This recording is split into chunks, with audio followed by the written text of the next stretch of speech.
Merhaba çocuklar. Bu videomuzda sizlerle Pino ile bir proje yapacağız. Projemizin adı Akıllı Sokak Lambası.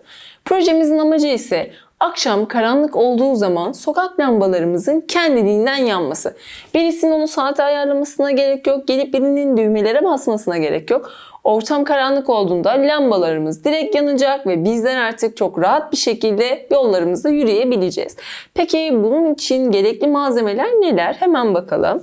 Bir adet Pino kontrol kartı. Pino kontrol kartını bilgisayara bağlayabilmemiz için USB kablosu, kullanacağımız sensör ve modüller. 2 tane LED modülü kullanacağım ben. Kırmızı ve sarı. Sizler farklı renkler seçebilirsiniz. Bir adet LDR yani ışık algılayıcı sensörümüz. Kodlarımızı Pino kartımızın içerisine attıktan sonra bilgisayardan bağımsız bir şekilde çalıştırabilmemiz için pil ve pil şapkamız ve sensör bağlantı kablolarımız. Daha sonra tasarımımızı da yaptığımız devreyi birleştirmek için ise bir adet silikon tabancamız. Hemen ben pilimi ve pil şapkamı şöyle kenara alıyorum. Sensör ve modüllerimi Pino kartıma nasıl bağlıyordum onu bir tekrar etmek istiyorum. LED'lerimizi bağlarken üzerinde mor bir etiket vardı. Bu şu anlama geliyordu. Pino kontrol kartı üzerindeki mor etiketli alanlara LED'lerimi bağlayabilirim. Hemen bağlayayım hatta sensör kablosu, bağlantı kablosu yardımıyla. Şöyle 1 numaralı kapıya bağlıyorum birini. Diğer LED'imi de 4 numaralı kapıya bağlamak istiyorum ben. Şöyle.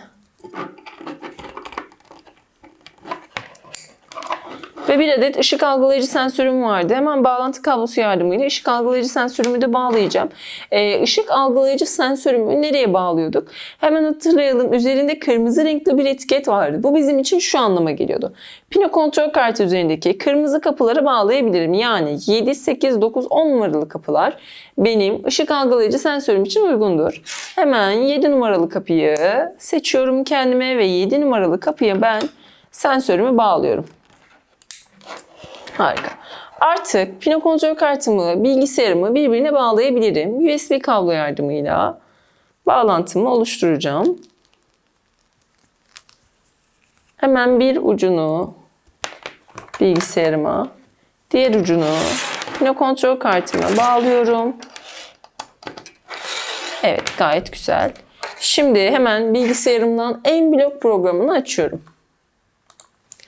M-Block programını açtıktan sonra ne yapmamız gerekiyordu? Pino kontrol kartımızı kodlayabilmemiz için Pino eklenti paketini indirmemiz gerekiyor.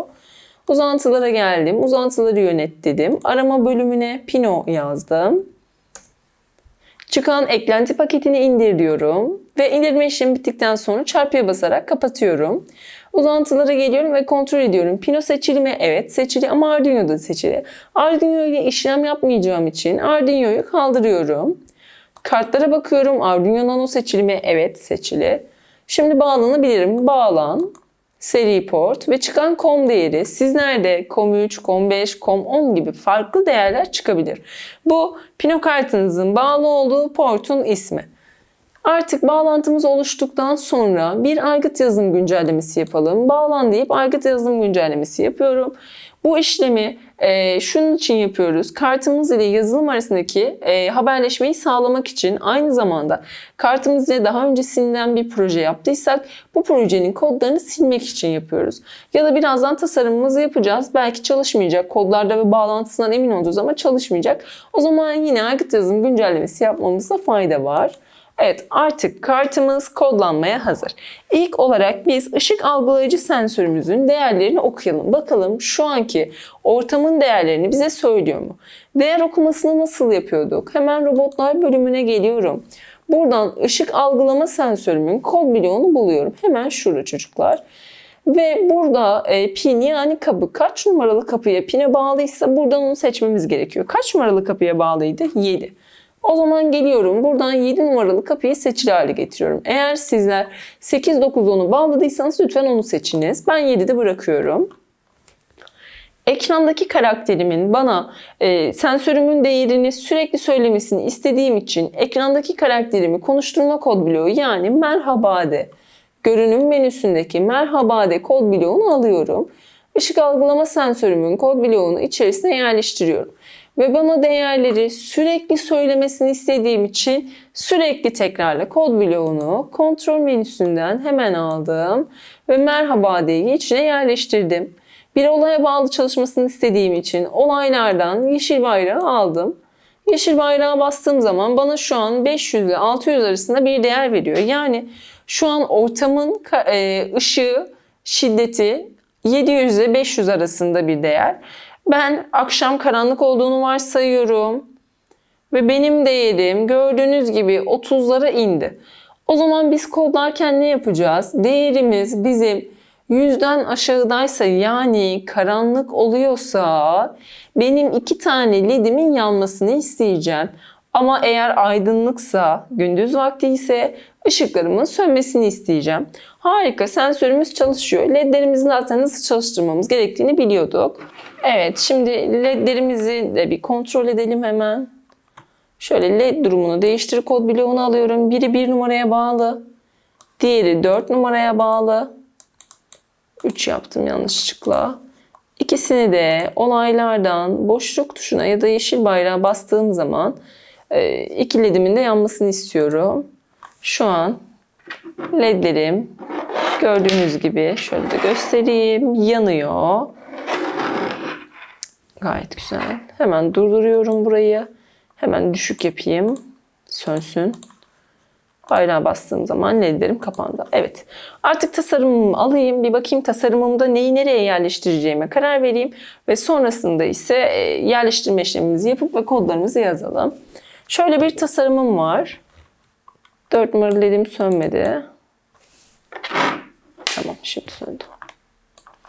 Şöyle bir tasarımım var çocuklar benim. Sizler de dilerseniz elinizdeki malzemelerle böyle bir tasarım yapabilirsiniz. Tasarımda ben LDR'mi şuraya yerleştirmek istiyorum. Şurada da 2 tane D çubuğum var. D çubuklarıma da ledlerimi şu şekilde yapıştırmak istiyorum. Akşam karanlık olduğu zaman ledlerim buradan yanacak. Evet, tasarımımı şöyle kenara alabilirim. Şimdilik orada bir işim yok. Ama görmeniz için de şöyle alayım. Belki yapmak isterseniz eğer. Hemen algoritmamızı oluşturalım ve kodlarımızı yazalım. Şimdi benim istediğim şey neydi? Işık algılama sensörümden gelen değer eğer 100'den, hatta 150 diyelim, 150'den büyük ise benim ledlerim yanmasın. Çünkü neden? Ortamın aydınlık zaten benim. Işık fazlasıyla var. Ama eğer 100'den düşük ise, yani ortam karanlıksa ledlerim yanmaya başlasın. O zaman hep birlikte algoritmamızı oluşturduğumuza göre kodlarımızı yazmaya başlayalım. Ekrandaki kodlarımı ben attım. İlk olarak hemen koşullu ifademizi oluşturalım. Ne diyoruz? Eğer benim ışık algılama sensöründen gelen değerim 150'den büyükse ya da küçükse, iki durumu da kontrol edeceğiz. O zaman ben kontrol bölümüne geliyorum. Eğer ise kod bloğunu aldım. Önce ledlerimizin yanma durumunu kontrol edelim. Ne diyeceğiz? İşlemler bölümüne geldim. Küçüktür parametresini aldım. 2 tane boş kutucuğu var. Birine sensörün değerini, yani sensörün kod bloğunu, diğerine ise istediğimiz değer aralığını yazacağız. Robotlar bölümüne geldim.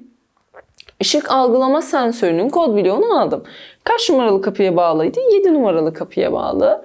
O zaman hemen burayı yine siz kaça bağlıysa onu seçiyorsunuz. Ben hemen yerleştiriyorum ilk kutucuğa. Benim sensörümden gelen değer eğer 150'den küçük ise, yani karanlık ise, ortamın biraz daha ışık şiddeti, ışığım benim az ise ledlerimin yanmasını istiyorum. Hangi ledlerimin yanmasını istiyorum? Sarı, yani 1 numaraya bağlı sarı ledim ve 4 numaraya bağlı kırmızı ledimin.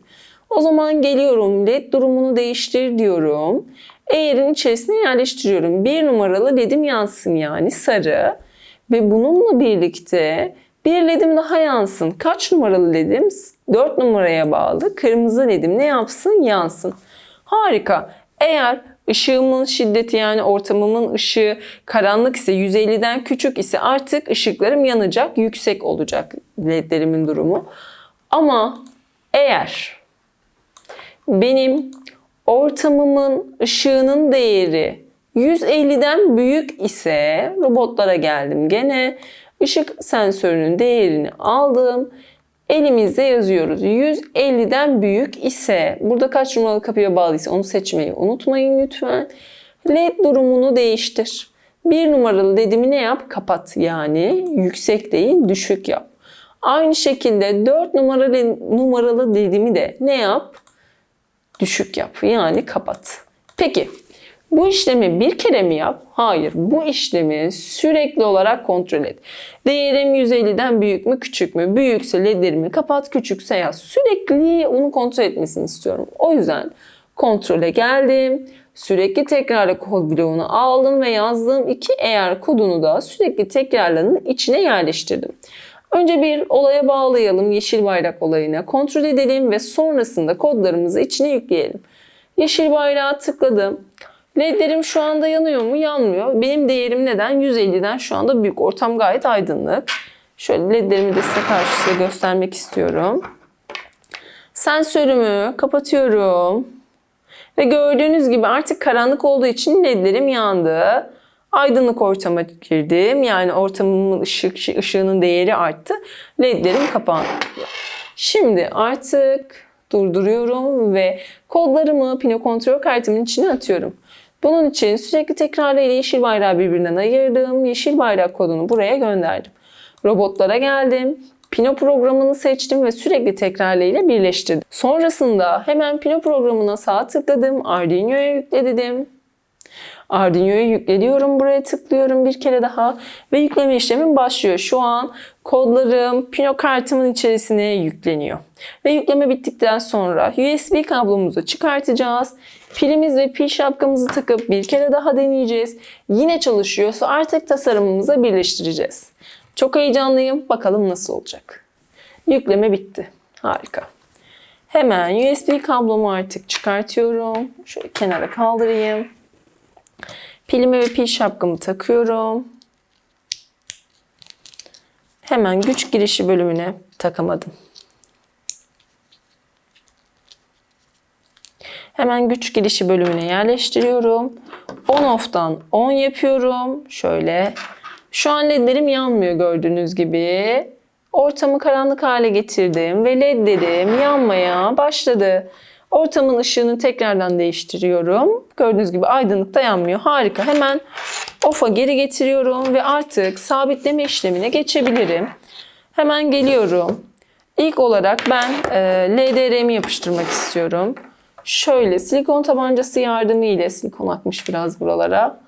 Silikon tabancası yardımı ile LDR'mi tasarımıma yapıştıracağım. Şöyle. Silikon tabancayı kullanırken dikkatli olalım. Bekliyorum kurumasını.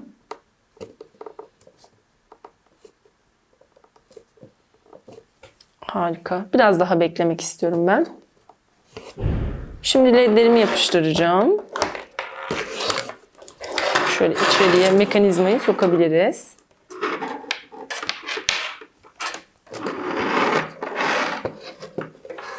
Bir tane ledimi şuraya yapıştıracağım. Diğerini öbür tarafa ama hemen gerdirmeyeyim. Pilimi bir çıkartayım şimdilik. Tekrardan ledimin üzerine silikon tabancayı sıkıyorum hemen. Şöyle şu şekilde. Kuruyana kadar bekliyorum.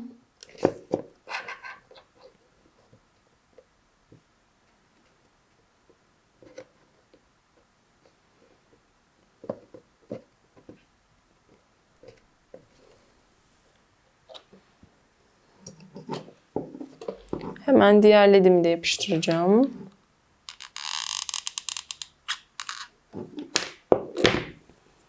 Şuraya da onu yapıştırıyorum.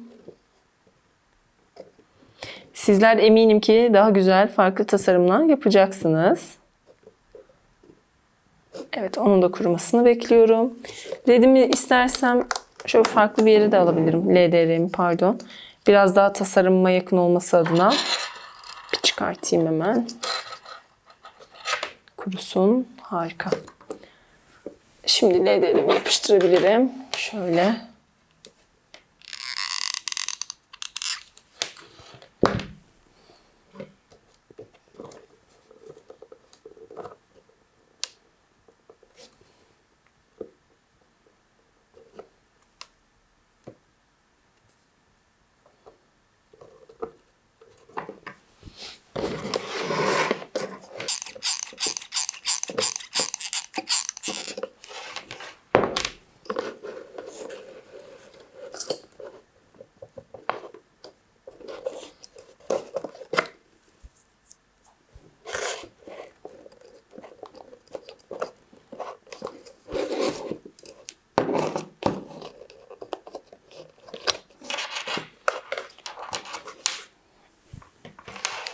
Şimdi pilimi de sabitliyorum.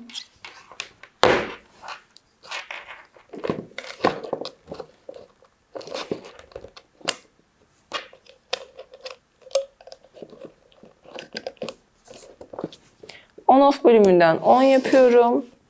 Şu anda gördüğünüz gibi benim ledlerim yanmıyor.